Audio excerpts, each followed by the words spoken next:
Hello and welcome to the Bold Leadership Story Show, where we talk about the experiences shaping exceptional lives. And today I'm very honored to bring Lisa Loree on the show to talk about her exceptional life.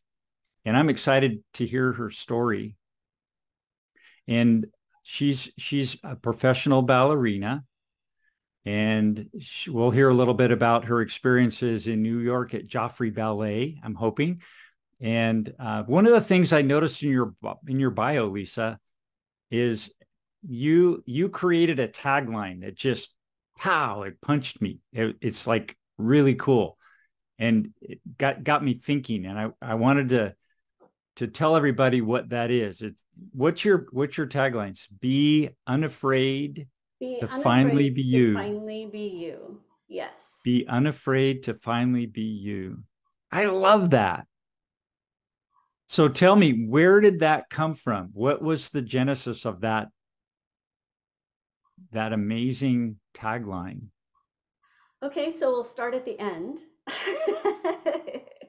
Because that's basically where I am at this point in my life, like I am at today, which is, after all of those years of the struggle and the trials and the tragedies and loss, some pretty heavy loss, and finding myself stuck with expectations from everyone else and having betrayed even myself, um, having to figure that out and look at it starkly, as unpleasant as that was. Mm-hmm. But it made me realize that I was just afraid.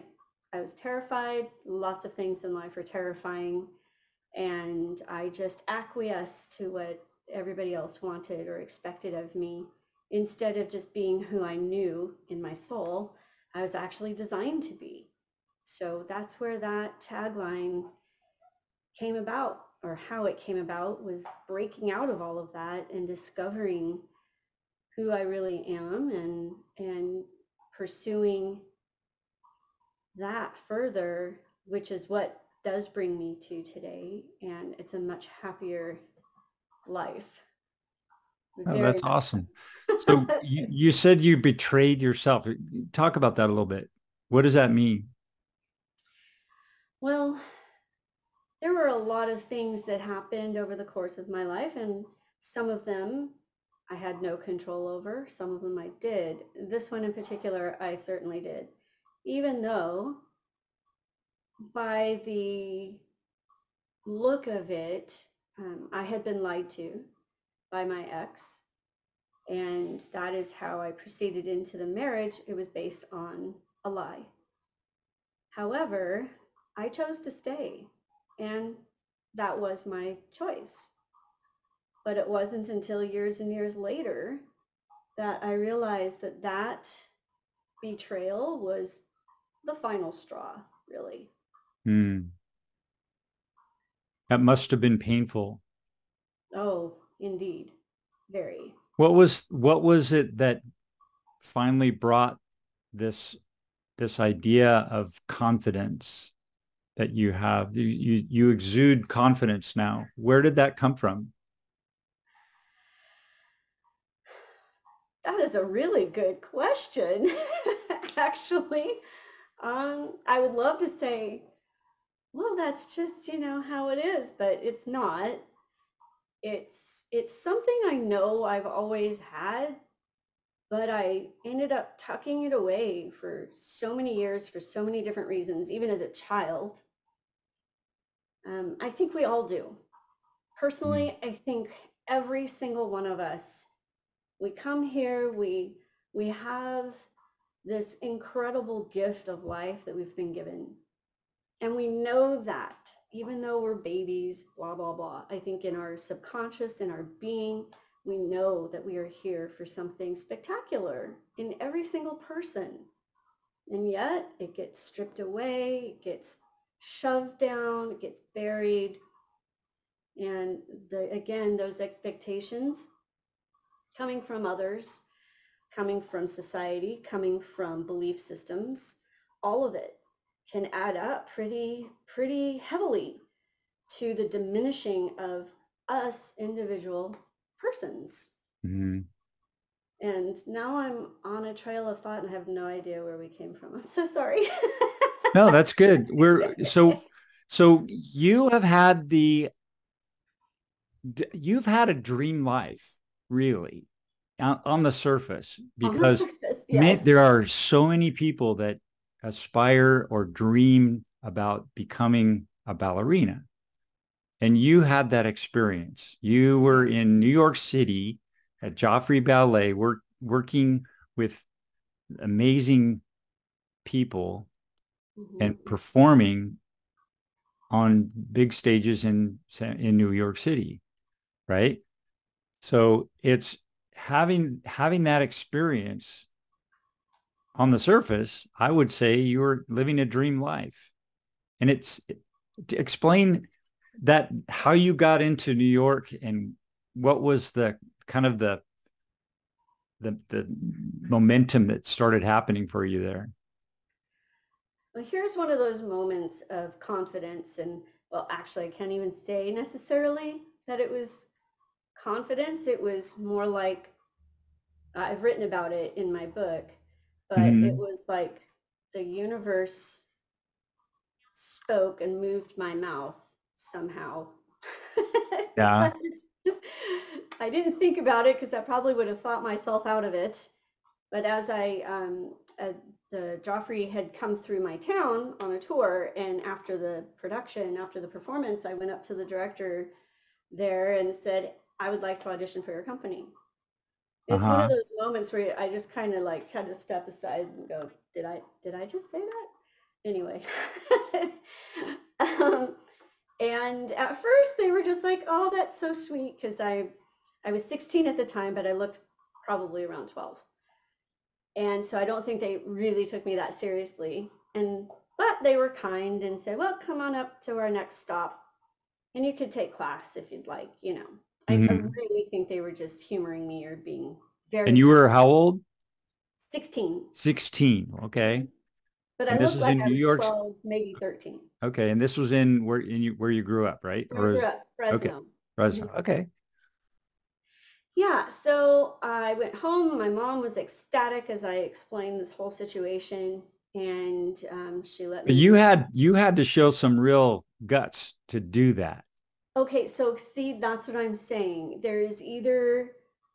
I mean, a 16-year-old, you walked up to somebody, an adult, with confidence and said, I want to audition with this professional, I mean, huge organization. Yeah. You had the guts to just walk up and say that you want to audition. And they just kind of patted you on the head. Okay, we'll just show up here tomorrow. And they were thinking, oh, she'll never show. I think that's true. I don't think they actually figured that I would show up. But again, I don't know that it was actual confidence or if it was an intervention. Well, it was bold, whatever, bold. however you look at it. It was bold. Yeah. So that is true. Yeah. So my mom and I went up the next day to the next stop.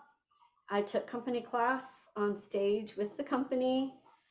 My mom sat out in the empty house, the audience area, the seats, and watched, and there I was dancing, you know, taking class with these professional dancers. And I had to use a folding chair because all of the bar space, of course, was just enough for the company for. Okay, so they kind of relegated you off into the corner with a chair.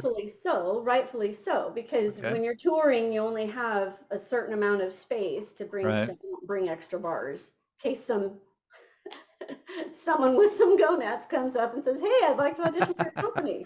Right. You know? So anyway, after that, you took class, and class. And you obviously, you know, they came up to you after class, and what happened? Well, that was very interesting, because then it was like, well, thank you for coming for class. How old did you say you are? I said, I'm 16. Oh, okay. And how much school do you have left? I'm a junior. okay, and have you ever thought of correspondence course? And I'm like, no, not really. Do you know anyone in New York City? Have you ever been there? No. And so just some very interesting questions Hmm. for, a pat on the head.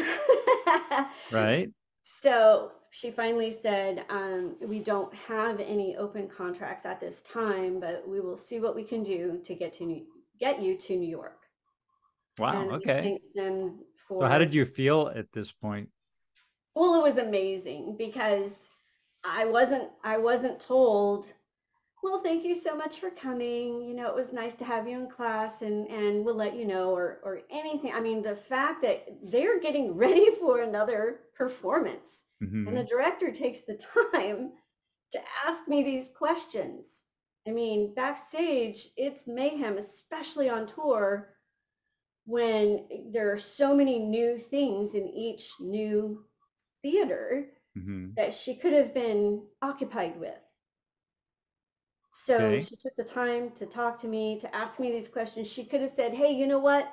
We are interested, but now's not the time. We'll talk later.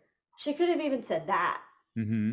And then I might not have ever heard from them, you know? Sure. But That's what normally happens. right. So she said, we don't have contracts, but we're going to see what we can do to get you to New York. And I was just like, and my mom was there. So we were just like, I don't know, off in another world driving home. That's cool. And then 2 weeks later, I received a big envelope in the mail. There, now you can see both hands. And it had my full scholarship to Joffrey School. Wow. So you got a full scholarship and so you had to leave high school? Yeah, I got my GED. I was like, yeah, well, I'm not doing correspondence course, and I don't see any need to stick around for a senior year to wear, a polyester cap and gown, and that thing's not going to fit me anyway. So, The um, mortarboard?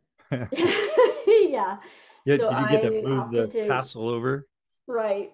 I opted to get my GED, so which is kind of a funny joke because that was the end of my education. So technically, I'm a high school dropout So you and you can have no say further Lisa Loree, education. professional ballerina, and have the letters GED. GED.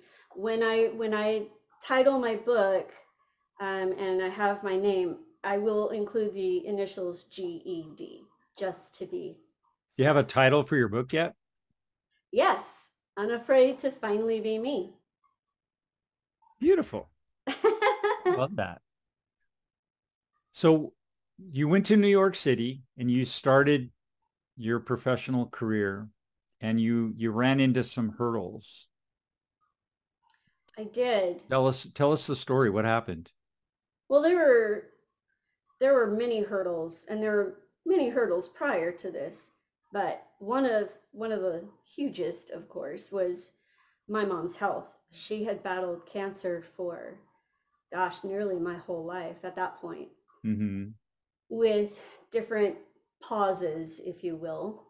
A substantial pause that gave us a false sense of security Hmm. until I was 13, and her cancer had metastasized to her liver.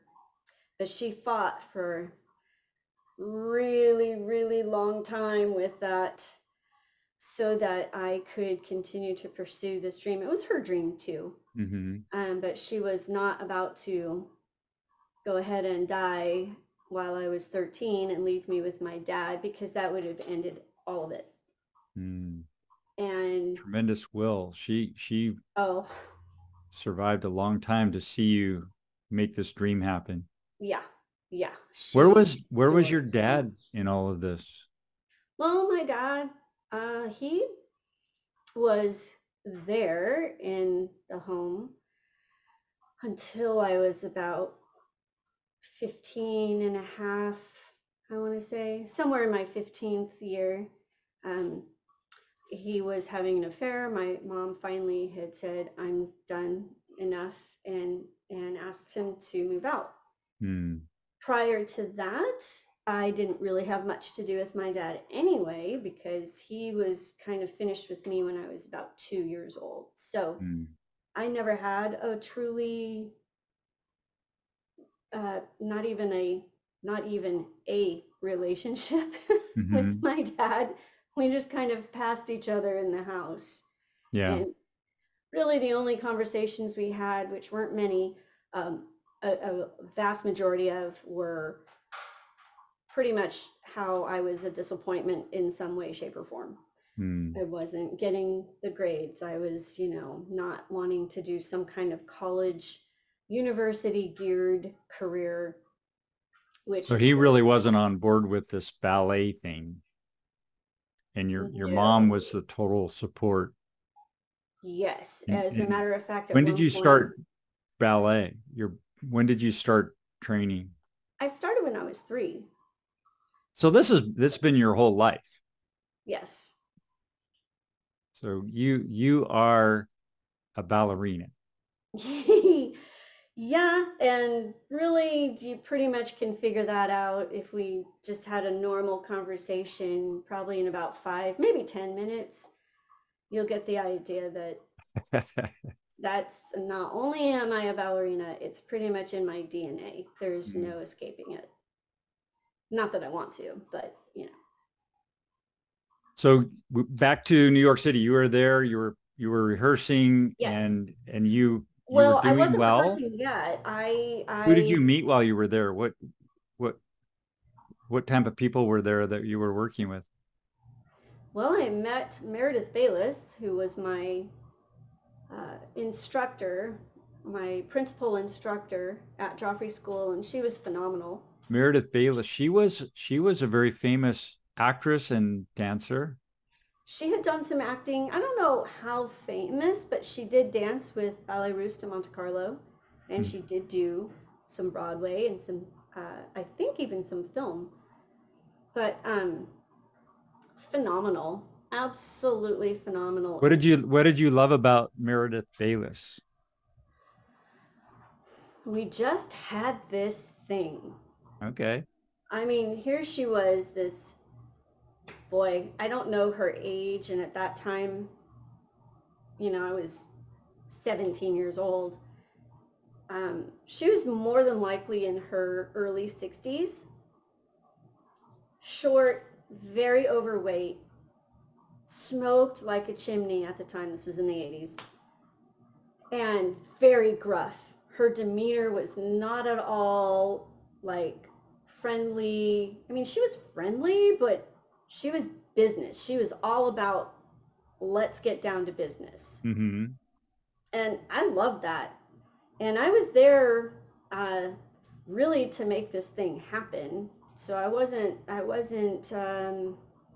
pussyfooting around, or in other words, there were a lot of kids there that were like, "Woo, I'm in New York City. I'm gonna go party." Da, da, da. And I was there focused on creating a career in ballet.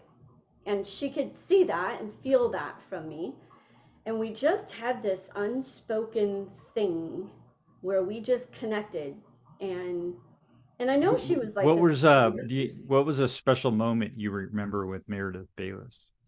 Well, there were a few, but there was this funny unspoken game that we played where she would sit in her chair and she would show with her hands like this, da da da da da, a jump combination we call petit allegro, where you're moving very quickly and doing very quick, nimble steps at a very fast pace for probably 32 counts on one side and then 32 counts on the other side, something like that. Mm-hmm. That's typical. And she would sit for the vast majority of the classes and just show us stuff like that. And we're supposed to just know what she's asking of us. And then she would look to the accompanist, the pianist, and say, "Okay, play it." And he would give us some music to hear and make sure that the tempo was what she wanted and that sort of thing. And she would say, "Mark it to us kids." Mark it meaning go through it. You don't have to do it full out, but go through the steps, with your feet, with your hands, with your mind. And I got into a habit of not marking it, but doing it full out, just because I wanted to see what my brain could really do. I wanted to learn quickly. I wanted to, it was like a puzzle. It's like opening up the newspaper and doing the crossword or something like that, but like at that pace. Okay. So anyway, And we were, this is in live at the studio with all these other people around. well, this was during the year round, which was a much smaller size class than the summer intensive, which I started with Okay. at the summer intensive. But nevertheless, yes, it was a live class. There were lots of other people in the room, in the studio.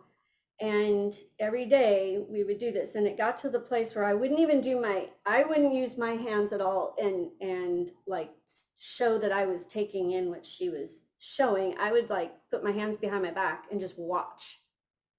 And then she would say, mark it to the pianist. And then I would do it full out while all the others were just doing their marking. And she just kept watching day after day after day. This went on. And she would sometimes get to the point where she was just like watching me and she's, giving the combination, and then she'd say, mark it, and I would do it. I don't even know how long this went on, but it was hilarious because there was one day that she said, mark it, and I start going, and I'm like doing da da da da, and all of a sudden I just stopped because I missed something. And she goes, gotcha, pointing at me. It was hilarious. And I just, what can I say? She did. She slipped something in. I wasn't quite paying attention, but it was hilarious.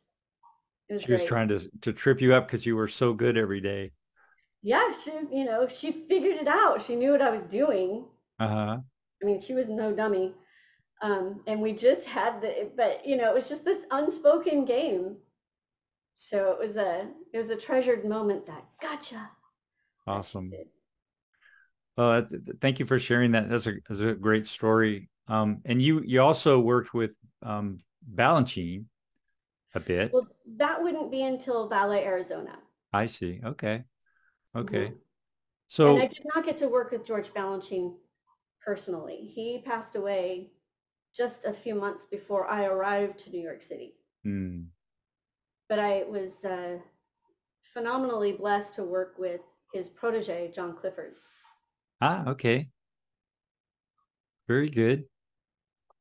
Well, you had the tragedy we started talking about in New York City. You were there for about 6 months, and then your mom passed away. I was at the school for a year, a little over a year, and then I signed my contract with Joffrey, and then 6 months after that, my mom passed away. And I'm sure that was devastating. It was obliterating, actually. And you're how old at this point? 18. 18. Wow. And so your dad wasn't really in the picture anymore. Mm-mm. And your mom passed away, and you're 18 in New York City from California, a farm in California, really. Yeah. So you're in the big city. How did that feel, and what did you do? I can tell you that it was like going through this dream that I was living while she was actually gaining her health. And that's why this was like such a broadside. Yes, she had cancer. So no, it should not have been a surprise, but it was. She was in 97% remission. She had gained so much more of her health back. So to have her not be there suddenly, it really was sudden, even though we had all these years of fight. At 97% remission, that's not, you don't expect for the person to just go ahead and pass away at 97% remission. In other words, Oh, definitely devastating. Yeah.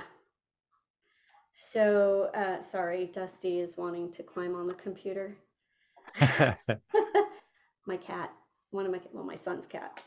Anyway, so it started out as this phenomenal dream. It was amazing, and just, my memories of that time while she was healthy and while I was at the school and then getting into the company was all just like this incredible, bright, amazing experience. And then just in the blink of an eye, it went dark, completely dark.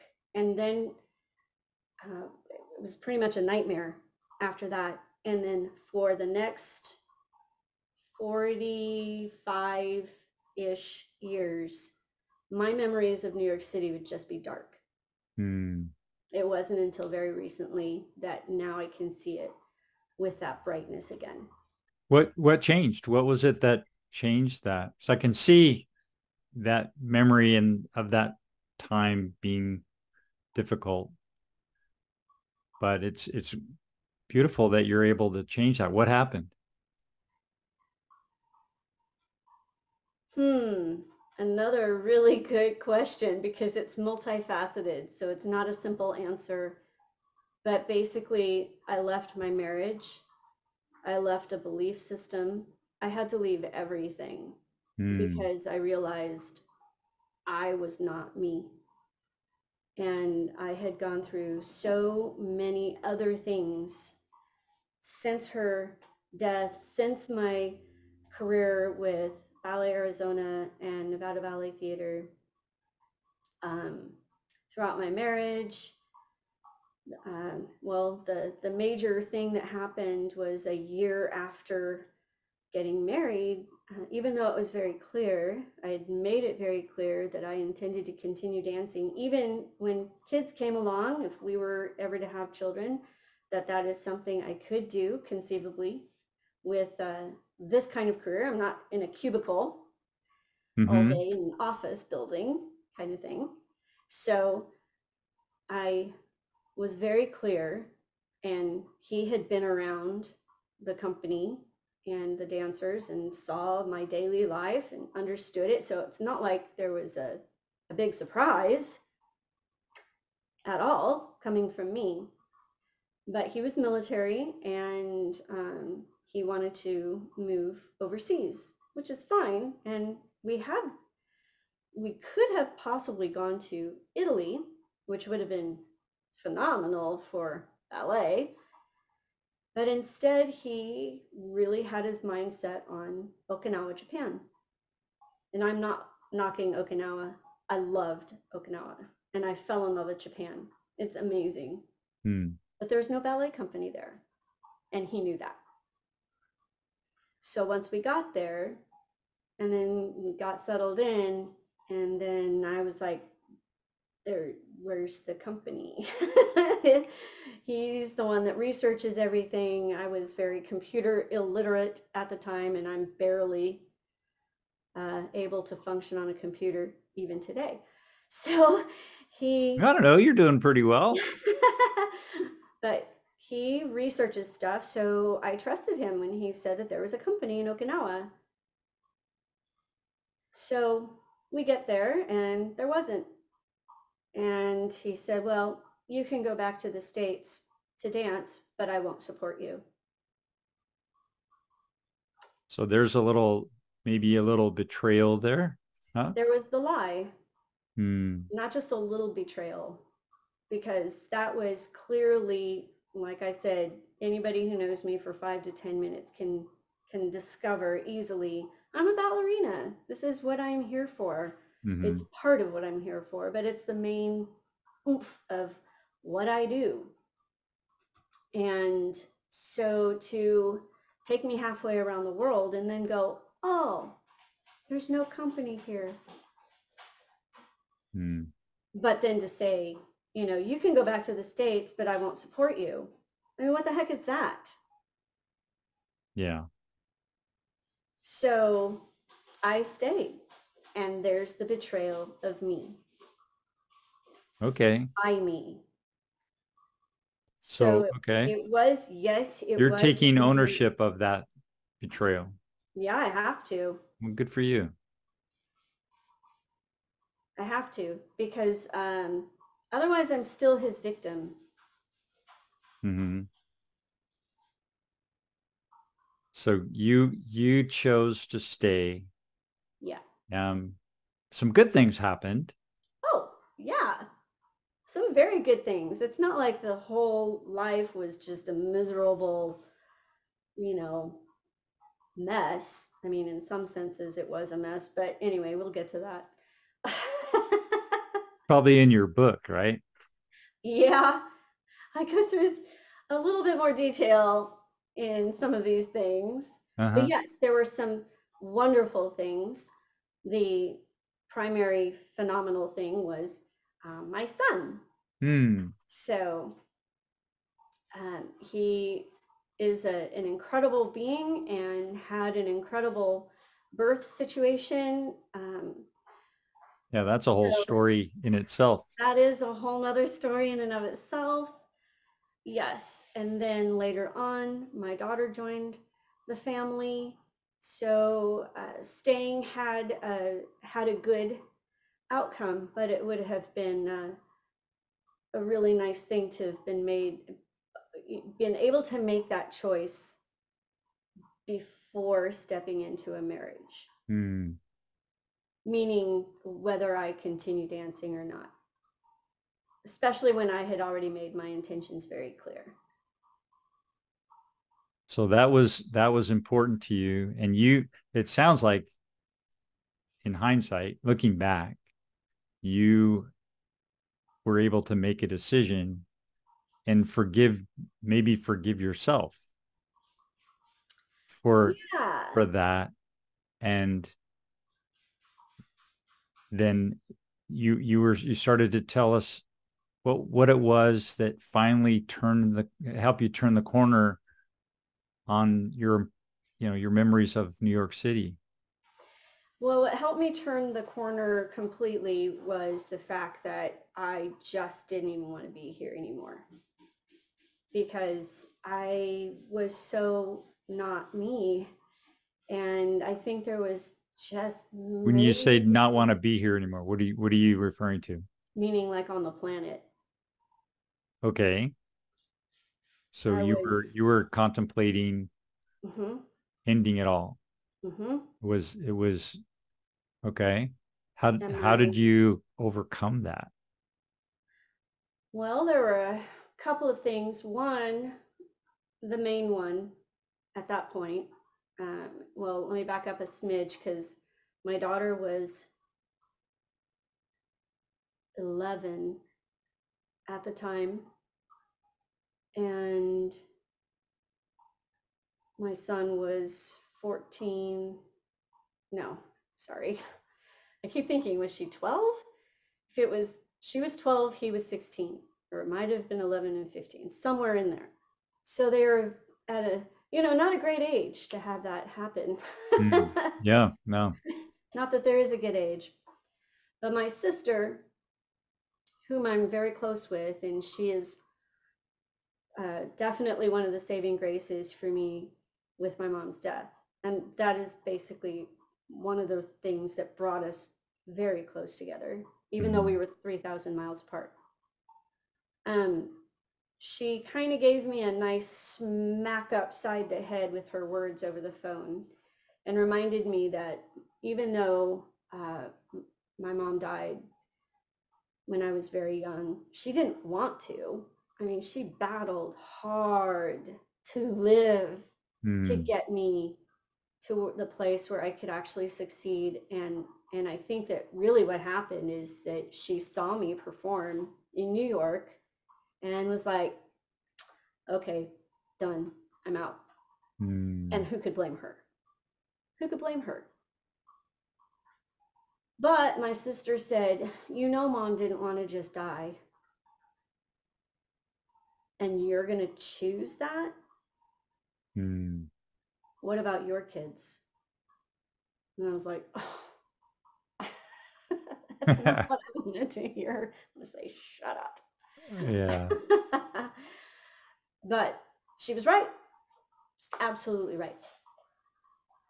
And there were a few other things that were happening at the same time. I heard a speaker by the name of David Bayer, who has a really great book that he's written called Mind Hack, and was speaking, and he has a whole big program. And I heard him speak, and he said, you know, you create your own reality. Your life is your creation. And I literally wanted to haul up onto stage and slug him right inside, you know, in his face. I was like, who in their right mind would create this? I was incensed because I was like, what are you talking about? But he was also right. So after listening and really going, huh, what is all of this? What does this mean? How did I do this? How did I end up creating all of this misery? I mean, I can't speak to my mom's death, but I certainly can speak to the marriage and the giving up on myself and a lot of other things. So it made me think. And then that set me on a road to discovering, well, how did I end up here? How have I created this? And if that's the case, then, well, I want something much better than this. So What was it inside of you that chose to look at your situation that way? I mean, it's you were choosing, it's like you were choosing to kind of move away from being the victim and to be the master of your destiny. What was the switch that happened? How did that come about? I think the best way I could describe it was that it wasn't like it was a very low key marine crawl on my belly. Okay. Actually. Very bold. I mean, it's like very bold to go through day to day the struggle of dealing with the pain and the feelings that you just want to leave. But something kept you going. Something in your heart was a light somewhere. What was that? There were a few things. My kids, for certain, absolutely. Okay. And my sister was 100% right to choose to do that, because I know how devastated I was when my mom died. And so to choose that with my kids would have been horrifying. You know, now that I'm away from that moment and I can look at it. I'm so sorry. Kitty's making noise. That's okay. One of the kitties. Dusty, of course. So there's that. And my sister. That would have hurt her deeply too. And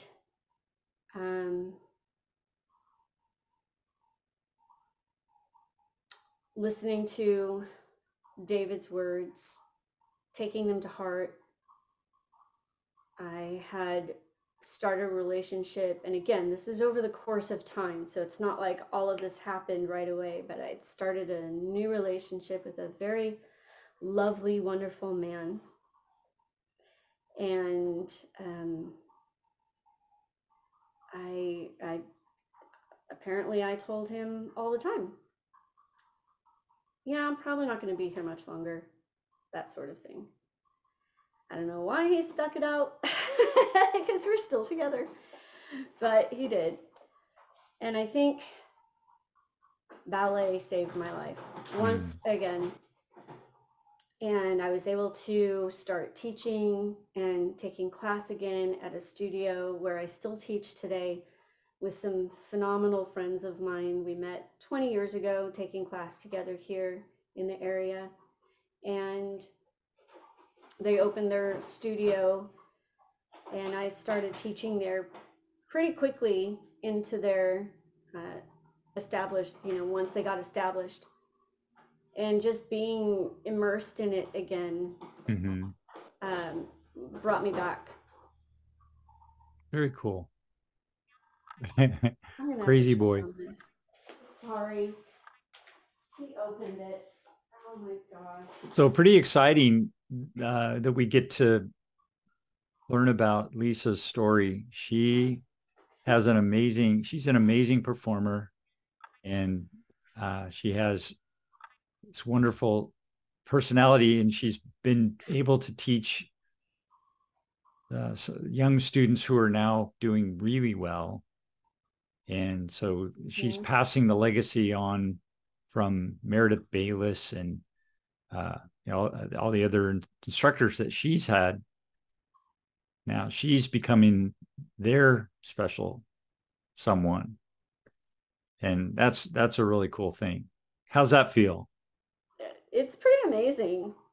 It's pretty amazing. It's quite amazing to be on this side now, having gone through all those things and having to make some really hard but strong decisions to leave a marriage after 20 years and that security. But I knew I had sold my soul for security, and I just couldn't live with myself anymore, in all honesty. Yeah. Knew that was a terrible, terrible decision that I made. I should have left. I should have just said, oh, okay, you won't support me? Then I'm out. Yeah. Well, life has twists and turns, and you're making the best of it now though. So, and actually, you say making the best of it. It's like, this is my best life.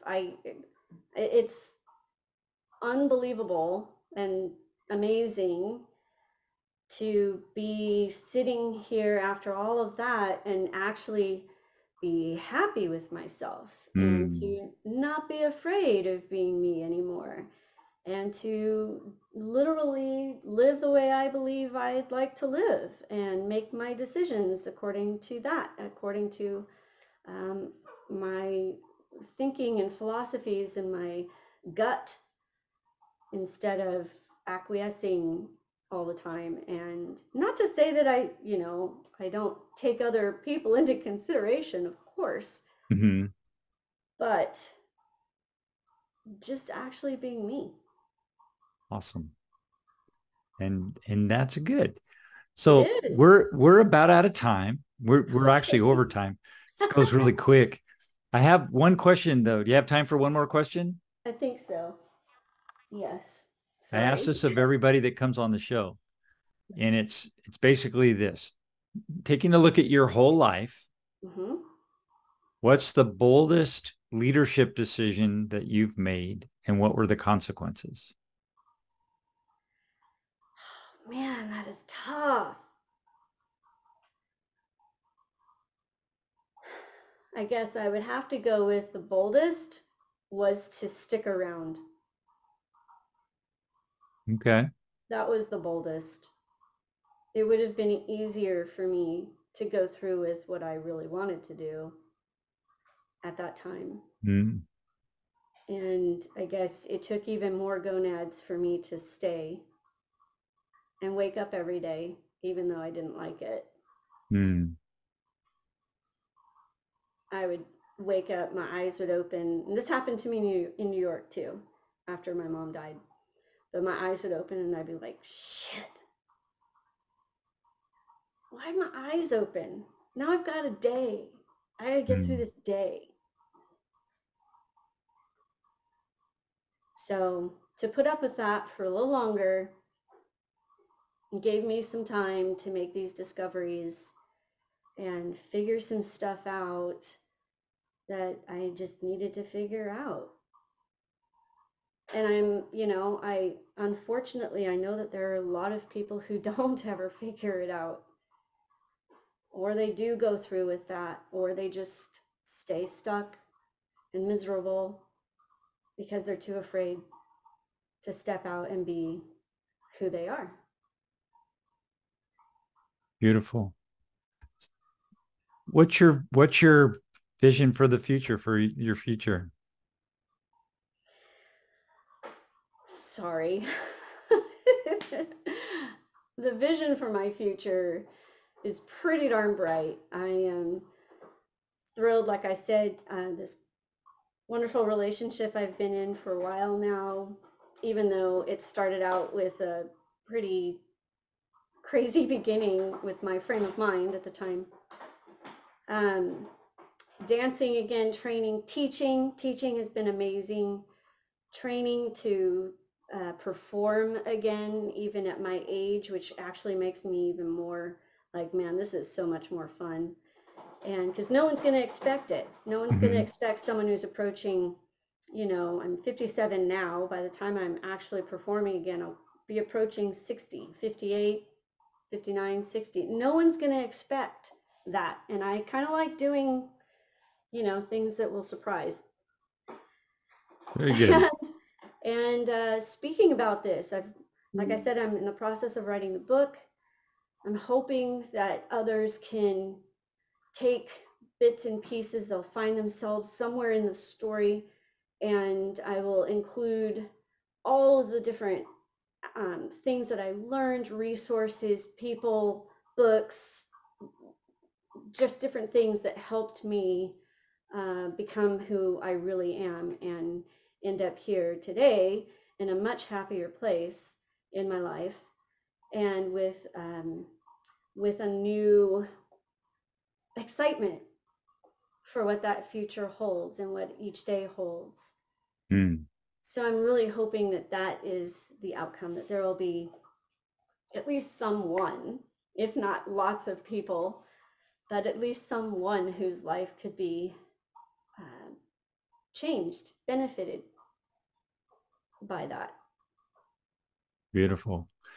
Well, thank you so much for joining me on the show today and for sharing your story. I know it's been some difficult parts, Yeah. but very impactful. So thank you so much. Thank you for having me. I really appreciate it. And we'll talk again soon. I want to bring you back on later. We'll have another time and we'll do an update. Okay. All right. Sounds Sounds good. great. All right. Hang on for a sec. I'm Thank just you. going to stop the recording. But thank you.